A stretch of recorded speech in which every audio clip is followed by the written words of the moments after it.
তুই দুনিয়াতে তোর মেয়ের হক নষ্ট করছস। আর করবো না, আর করবো না। মা, বাবা, এই দেখো আমার জব হয়ে গেছে। এখন থেকে বাবা তোমার আর কাজ করা লাগবে না। ভাইয়া, কি বলো? সত্যি তোমার জব হয়ে গেছে?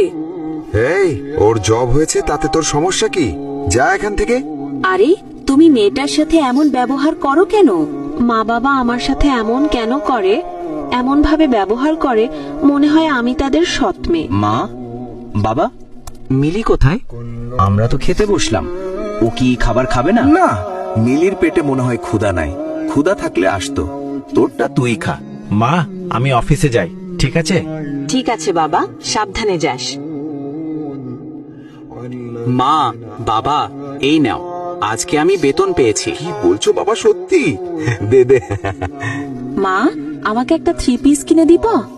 এই গেছো সেখান থেকে, কয় টাকা কামাই করে রাখছিস? আচ্ছা শোনো, ছেলেটা তো অনেক কষ্ট করে আমাদের জন্য। এক কাজ করি, ছেলেটাকে সব জমি লিখে দেই। মেয়েটা তো পরের বাড়ি চলে যাবে, ওর লাগবে না। আচ্ছা, তাহলে কালকেই পাটোয়ারি সাহেবকে ডাকো। পাটোয়ারি সাহেব, আপনাকে আসতে বলছি এই কারণে যে আমরা কখন মরে যাই তার তো ঠিক নেই। তাই আমাদের সম্পত্তিগুলো ছেলের নামে লিখে দেই। এই নেন দলিল।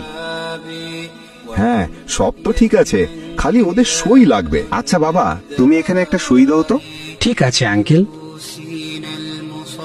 মিলি, এবার তুই সই দে।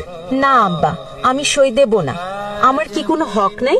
সব সম্পত্তি ভাই পাবে, আমি পাবো না? কি হলো ভাইয়া, তুমি চুপ কেন? বাবা এগুলো কি বলছে? সব তোমাকে দেবে, আমি কি পাবো না? বাবা তো ঠিকই বলছে। তুই মেয়ে মানুষ, সয় সম্পত্তি দিয়ে তুই কি করবি? এখানে সই দে।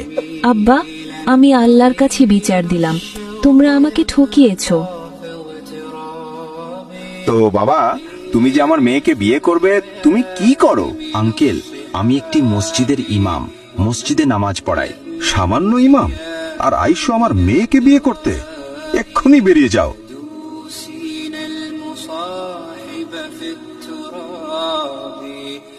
তো বাবা, তুমি কি করো? আঙ্কেল, আমি সরকারি চাকরি করি। আচ্ছা বিআইন, বিয়া কনফার্ম। ভুলে এখনই বিহাইন বলে ফেলছি। আচ্ছা, তো আগামী সপ্তাহে বিয়ে? আচ্ছা ঠিক আছে ভাইজান। কিউ কাকা, শুনলাম আপনি নাকি আপনার মেয়েকে মেয়ের হক দেননি, এখন বলে সরকারি চেয়ে বিয়ে দিছেন। যে বাবা মা এক সন্তানকে সম্পদ বেশি দেয় এবং অন্য সন্তানকে সম্পদ কম দেয়, অথবা মেয়ের হক মেরে দিয়ে ছেলেকে দেয়, অথবা ছেলের হক মেরে মেয়েকে দিয়ে দেয়, এমন বাবা মা দুনিয়ার জমিনেও ভালো থাকতে পারে না, পরকালে ভালো থাকার তো কোনো প্রশ্নই আসে না। বাবা, আমি খুব অসুস্থ, আমায় ডাক্তার দেখা। ধুর বাল, আমি পারবো না, মরুক গা, তাতে আমার কি?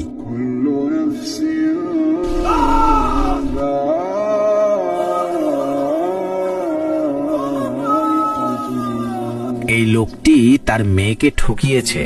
আল্লাহ জানে কবরে কি হয়।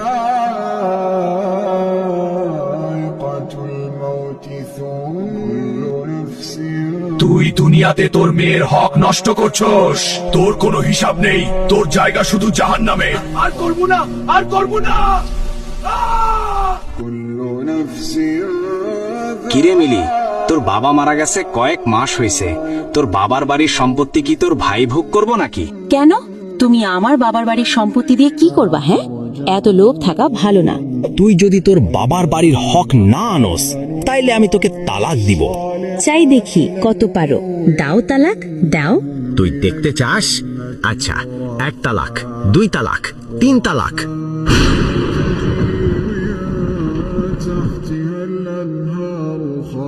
আমি এক্ষুনি মাকে ফোন করে বলবো তুমি যে আমাকে ছেড়ে দিছো।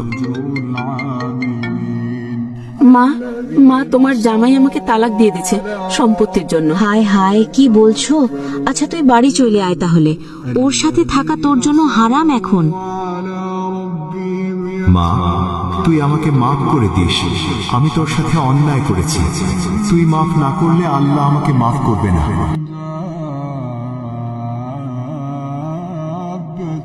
মা, আমি স্বপ্ন দেখছি, বাবা আমার কাছে মাপ চাইছে। আচ্ছা মা, তুই তোর বাবাকে মাফ করে দে, নয়তো আল্লাহ তোর বাবাকে মাফ করবে না। হে আল্লাহ, আপনি আমার বাবাকে মাফ করে দেন। আমি আমার বাবাকে মাফ করে দিচ্ছি। আমাদের এই শিক্ষণীয় ভিডিওটি আপনার কাছে কেমন লাগলো আর আপনারা কিরকম শিক্ষণীয় ভিডিও চান তা অবশ্যই কমেন্টে জানাবেন। আর এরকম নিত্য নতুন ভিডিও পেতে আমাদের চ্যানেলটি ফলো দিয়ে রাখুন এক্ষুনি।